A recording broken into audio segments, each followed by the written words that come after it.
The clinic was quiet when the doctor said the words out loud. Quiet in the way that happens just before life changes. Stage 4. Aggressive. Terminal. They used all the right words. Manageable, timeline, quality of life. Like feathers trying to soften a hammer. He nodded through the whole thing, gripping the armrests like they were handholds on a ship slowly tipping into ice. The doctor asked if he had anyone with him. He said no. He preferred it that way. And it was true. There was no one in the world he wanted to see him like that. Especially not Jane. The drive home felt longer than usual. Winter had begun to settle across the farm in little white outlines, as if nature was already rehearsing for a funeral. He passed the old gate, the one he built when the twins were still toddlers, and then the barn, still standing strong despite everything time had tried to do to it. Everything looked the same. But it wasn't. He wasn't. When he parked in front of the house, the porch light flickered like it always did, as if to say, still here, still home. Inside, Jane was on the phone, laughing. She waved at him absently. He kissed her on the cheek, went to the bathroom, splashed water on his face, and stared into the mirror like it might give him answers. Didn't. That night they ate dinner. She told him about a holiday party coming up. He nodded. He thought about telling her then. But something inside him, something ancient, maybe wise, said not yet. So he waited. He waited for the right moment. One that didn't exist. He watched her carefully, quietly. And the more he watched, the more he saw. Her smiles were thinner. Her time on her phone was longer. Her touch was absent. He chalked it up to distance, age, routine. But his gut didn't believe him. He decided to wait until after Christmas to tell the family. Sarah, Steve, the grandkids. Let them have one more year. One more warm, laughing, firelit memory. There would be plenty of time for grief. He told no one. But he began to prepare. He met with his lawyer. He revisited the trust. He wrote down passwords. He labeled boxes. He updated the will. He thought about what mattered most. The kids, the grandkids, the farm. He'd always lived simply. And now that simplicity felt like armor. Meanwhile, Jane remained a beautiful stranger across the dinner table. He started noticing more. The tension when she got a text. The quick change of browser tabs. The late nights that didn't add up. His diagnosis gave him clarity. And with it, a painful new suspicion. He didn't want to believe it. But he'd lived too long not to listen to his instincts. The worst part wasn't the illness. It was knowing that she would mourn him with strangers, or not at all. But he would not let her take the holidays from his family. He would not let this ending be ugly. He would smile. He would play. He would cut down the damn Christmas tree like always. And then, when it was all over, he would tell them everything. There's a special kind of silence in a long marriage. Not the absence of sound, but the absence of curiosity. For years, Jane and I had lived in what I once called comfort, routine, familiarity. But after my diagnosis, that silence turned brittle. Her laughter never reached her eyes anymore. And my name didn't sound the same in her mouth. We shared meals but not words. Beds but not warmth. I told myself it was the season. The work stress. The looming holidays. But something deeper had shifted. Maybe it had shifted a long time ago, and I just hadn't wanted to see it. Jane had always been independent. That was one of the things I loved about her. She didn't need me, and for most of our marriage, I took pride in being the man she chose, not the man she relied on. But lately, her independence had turned into secrecy. She kept her phone on silent. She locked the screen faster than instinct should require. She had new clothes, subtle ones. New perfume. Lighter, floral, unfamiliar. I never accused her. Never even brought it up. Because I wasn't looking for a fight. I was looking for the truth. She began spending more time volunteering. Often at hours that didn't make sense. Her moods improved noticeably when she returned. I was too tired to argue, too sick to chase ghosts. But I started noticing patterns. And every time she walked through the door with that empty smile and guilt in her eyes, I felt more like a shadow in my own home. I didn't follow her. I didn't check her phone, but I wrote everything down. Excuses. The cracks in the wall weren't spreading. They had already split the house in half. I just hadn't looked directly at them yet. It was a conversation with Steve, my son-in-law, that planted the seed.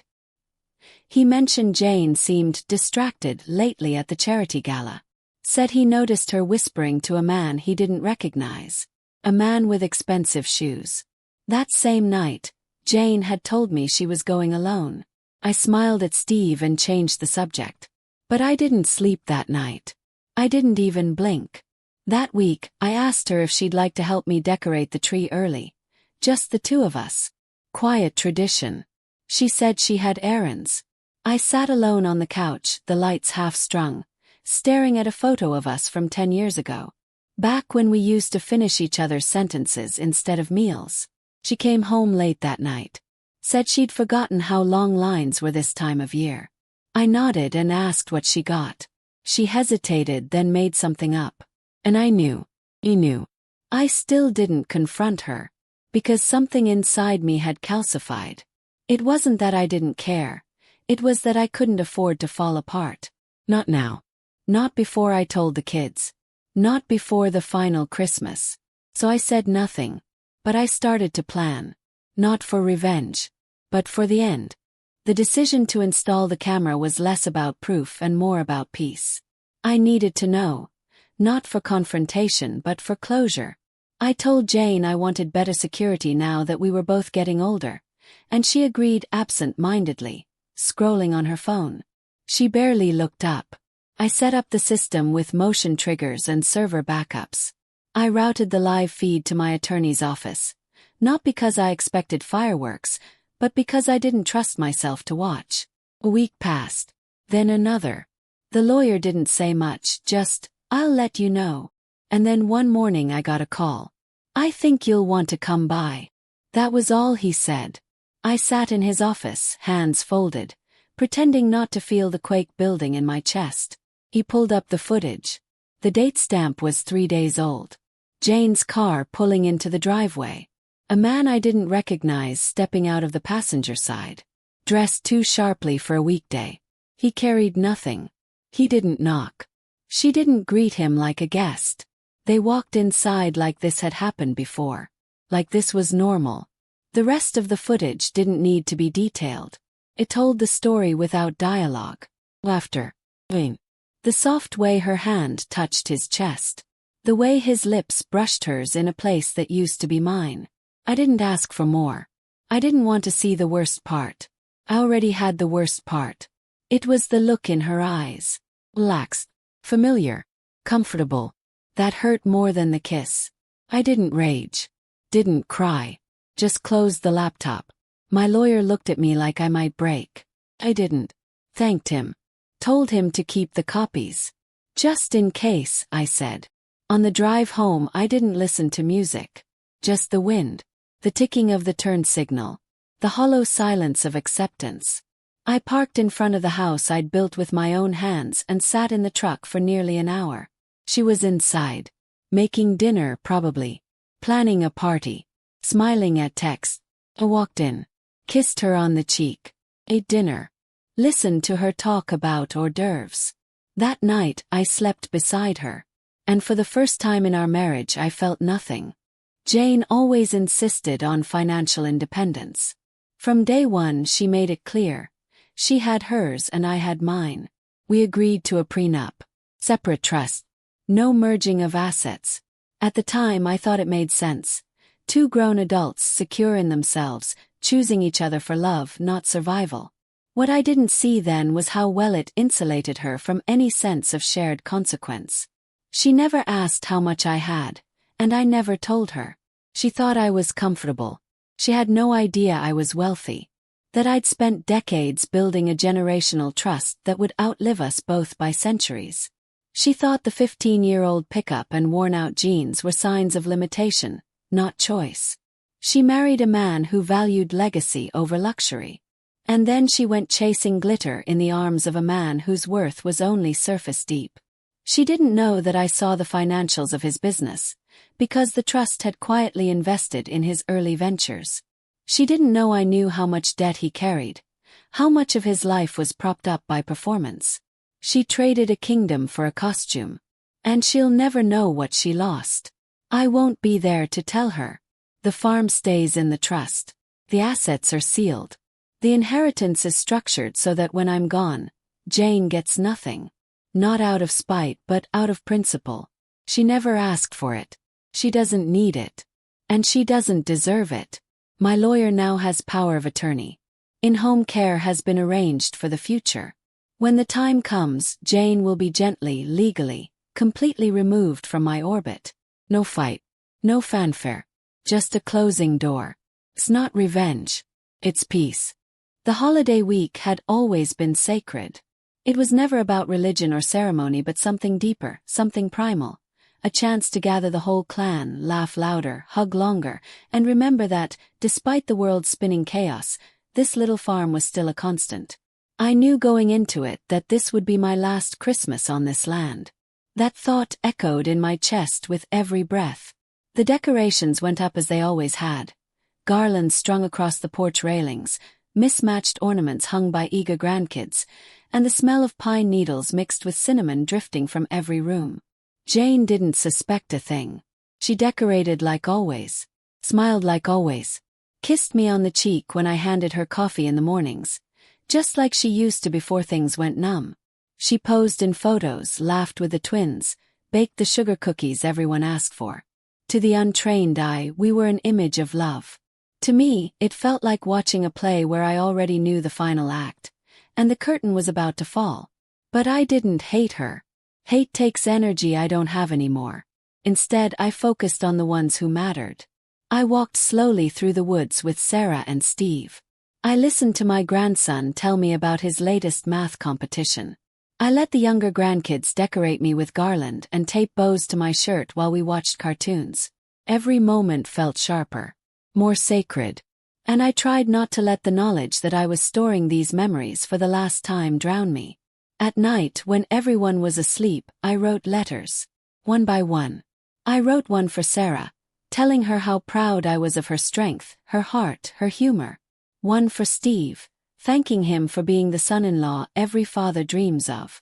For every grandchild I shared a piece of wisdom, not lessons but stories. I wanted them to know their grandfather lived, that I saw them, that they mattered. And yes, I wrote one for Jane. I didn't spare her the truth, but I didn't make it cruel. I told her I knew, that I had known, that the woman I fell in love with was someone I still believed had good in her, even if she had buried it beneath vanity and betrayal. I told her I wished her peace, but that she would no longer be a part of the legacy I built, that she had chosen a different path. And I forgave her, not for her but for me. I handed all the letters to my lawyer in sealed envelopes. On the second-to-last day of the holiday, we took our traditional sleigh ride across the snowy hill. The horses were slower now, like me, but their rhythm was steady. I sat with two grandkids in my lap, Jane beside me. I looked out over the snow-covered land, the trees I planted decades ago, the distant light of the barn. I whispered, "This is enough." And I meant it. New Year's Eve arrived with fireworks that lit up the night like a farewell gift. I stood on the porch, bundled in an old wool coat, and watched the grandkids run with sparklers. Jane leaned against the railing beside me. We said nothing for a long time. She glanced over once or twice, but I didn't meet her gaze. There was nothing left to say. I had given her this week, a final performance of unity, not for her but for the people who deserved peace. The next morning, everyone left in waves of hugs, sleepy-eyed kids buckled into SUVs, promises of same time next year echoing in the driveway. When it was just Jane and me again, the house felt cavernous. I made us both coffee and sat across from her in silence. Then I spoke. "There are things you should know." I told her everything. Only, without venom. Her face shifted through 1,000 expressions. Shock, fear, embarrassment, maybe even guilt. She denied nothing. She asked why I hadn't told her earlier, why I had let her smile through the holidays. "Because it wasn't about you," I said. "It was about them." I didn't raise my voice. I didn't cry. I just explained what would happen next. That she would be moving out by the end of the month. That the lawyer would be in touch. That the trust would remain sealed. That she would receive nothing beyond the original prenup. She tried to bargain. She tried to cry. She tried to appeal to the years we spent together. I reminded her that I remembered every one of them. Then I left. Not forever, just for a drive. I needed air. I needed the road. When I returned, she had gone to stay with a friend. Or maybe him. It didn't matter. The farm was quiet. I walked the property line, touching the old fence posts. I sat in the barn and remembered the first time I brought the twins here as toddlers, how they fed the horses with outstretched, trembling hands. I stood under the stars and whispered the names of the people I loved, the ones I built this life for. When I went back inside, I started unpacking. Not boxes, memories, photos, keepsakes, little things with no monetary value but infinite meaning. I made a new shelf in the living room, one for legacy, not loss. I played music from my college years and danced slowly with no one. I opened a window. I let the air in. Jane never returned. The lawyer handled everything. The transition was clean. There was no revenge, no social media war, no final confrontation. Just silence. But not the brittle silence I had known in the last months. This silence felt like stillness. I sit now with my coffee, watching the sun rise over the frost-covered fields. I think of my grandchildren, their laughter echoing in the rooms that used to feel so empty. I think of Sarah and Steve and the legacy they will carry forward. I think of the life I lived, the mistakes I made, the grace I gave, and I know I have one final letter to write. To myself, to say thank you. For surviving. For loving. For letting go.